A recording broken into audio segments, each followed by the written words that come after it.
Brandon, how you doing? How you doing, sir? How y'all doing today? Good. I'm a Christian. I'm a born-again believer. But I also think logically. I understand the point of views y'all express because I go through those same thought frames, those same thought processes. And I don't judge y'all according to that because I know that that's just the way we are, man. We think logically. We're intelligent creatures, and I believe God made us that way.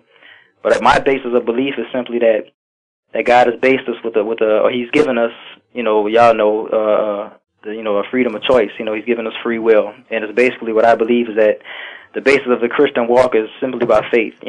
All the answers are not going to be clear for as mankind choosing. If it was right in your face, then God would say, okay, He didn't want robots, so He didn't put it into our minds that I'm only God, I'm the only one you shall serve. So, let me stop you right there for just a second because I did something very similar, and this is just something for you to think about. Okay. A lot of times we hear this argument about free will of God couldn't possibly demonstrate Himself to us, obviously, because He requires that we have faith, that we have this demonstration of, from my point of view, blind faith.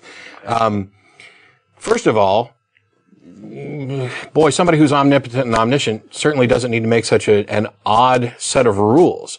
But the idea that we couldn't possibly still have free will if we knew that God existed is absolutely refuted by the fact that Satan, by Christian theocracy or Christian dogma, has absolute knowledge of God and yet refused and turned his back on God. So the free will argument for belief in God, completely unfounded.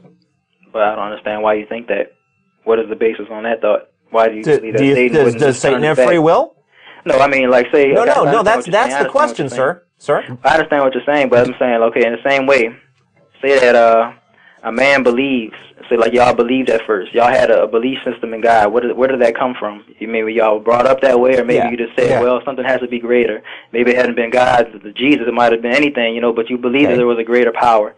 Okay. Now, this Satan being, just like a man, can know the truth and simply say, you know what? I don't like those ways. I don't agree with that path. So I'm going to go my own way. And that's what refutes the free will argument that you brought up. Exactly. Well, I mean, it's not really refuting the free will. I mean, he had the free will to choose what he wanted to do. Hang on. But that's the thing. I mean, you said God doesn't want robots. Right. That's why it's not absolutely clear to everyone that God exists, and that he set things up that way on purpose so we'd have the free will to either believe in him or not, right? Right. Okay. Well, as Matt pointed out, if Satan has free will, and if that argument is true, Satan would have to if he knows that God exists, that would mean he wouldn't have the free will to reject him. Why do you say that? We must not be understanding your argument because I think that's obvious. I mean, this is the basis of everything right here. I mean, Satan turned his back on God. Yeah, he might have known who God was, so a human being, he has to worship him. And therefore, a human being with clear knowledge of the existence of the God could do the same thing. Exactly. Which means that your original statement. How do you explain that the God doesn't bother to make his existence clear to mankind so that everybody would know? We don't know that he exists. Why not? He does. He does exist. I know. No. But we don't know. How come we don't know that? You do. We're not. No, we don't know. That is one of the big lies in the Bible, where there's Romans, where Paul says. Let me state this. How come? Hang on. I'm going to make my point. Right. That's one of the most annoying lies in the Bible from the perspective of atheists. There's people like us who, in fact, do not know that he exists. Right. In fact, I don't even, my wife had emotional feelings that there was probably a God and eventually recognized that as not evidence. But I don't even have those feelings. I've never had a sense that, yes, there's definitely got to be some greater thing. I haven't rejected something that I had. I never really had it. When I was religious, when I was in the Methodist Church, I went along with it because I had never questioned, but I was only involved because I was raised to be there. I never had a personal knowledge that there was a God. I have not rejected it. I just don't see any evidence. So. Well, can I give you my personal testimony of how? No, that's not the issue. The issue is you brought up the free will argument, And well, let me give you we've my- refuted let me give you it, my and it's now testimony of your my free turn will to and my choice. recognize, Why it's cut now me your off? turn to Let me admit tell that my it's been testimony. refuted. Huh? Because this isn't a show where you can call in and give your personal testimony. Find a religious show that does that. If you actually want to discuss the issues, see, you made the claim that God can't demonstrate himself to us because then that would violate our free will. And as soon as God we demonstrates point, himself to us daily. no, No, Daily. he When you wake doesn't. up- let me We've ask you never something. seen When you him. wake up in the morning, how do you wake up in the morning? What wakes you up in the morning? my alarm clock. Your alarm clock? Okay, tell me this. If you were dead, would your alarm clock wake you up? If No, I'm we'd dead, be nothing dead. If you wakes were me up. dead, with that alarm clock, no matter how many times it buzzed, would you wake up? No? No, you would not. Why? Because I'm dead. Because you're dead. So does your alarm clock wake you up? Not What if the I'm heck dead. are It you does not wake talking you about? up. Your alarm clock does Yeah, not I wake you can't up. be woken up if I'm dead. Where are you going with this? I'm asking you a simple question. You're saying that your I alarm don't clock wakes you up. Explain why this simple question supports your argument. I don't get it. Because this is a basis and belief that there is a God. There has How? to be a God. What, is he the alarm clock? I don't get it. What are you talking No. about? Oh, there has to be a God because otherwise he couldn't wake you up when you were dead. No. What the? There's a God because, well, before y'all try to rationalize and make a joke out of it, listen to what I'm trying to say. Okay. It's the same way I'm giving y'all respect and y'all tell me y'all thoughts. Let me Go just ahead. tell you mine. Yeah? If you didn't wake up in the morning, Yeah? you'll be dead, right? No. If you didn't wake up, you would not be dead? No, Just but because I that's- don't that's- wake up doesn't mean I'm dead. Dead is not asleep. Dead and asleep are two different things. Let me change that up. Okay. If your alarm clock was going off and you were dead, Yeah? that alarm clock would not physically wake you up. That's correct. Okay. Now, you're telling me that the reason that you wake up in the morning is because the alarm clock wakes you up. No, wait a minute. Hold it. Is that not what you said? He has an alarm clock. I don't set my alarm clock. So how do you wake up? When my open your biological processes have got enough rest, or when my cat jumps on me. And you wake up. Yeah. Okay. Now, But again, I am only capable of waking up because I happen to be alive. I don't understand the whole death part of this. Please explain. well, how do you have life? Who gave you life?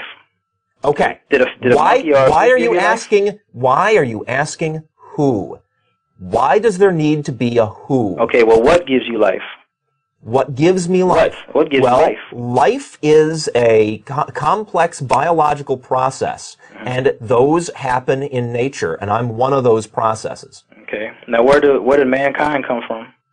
Mankind evolved from more primitive hominids. And where did the more primitive hominids come from? Okay, let's cut to the chase and I'm go cutting to the chase. I'm asking you questions. abiogenesis. I want to know what the basis of y'all thoughts. So please explain to me. the Okay, basis of there's y'all a chain. thinking. There's a chain of evolution back to the first living cell. How do you know that?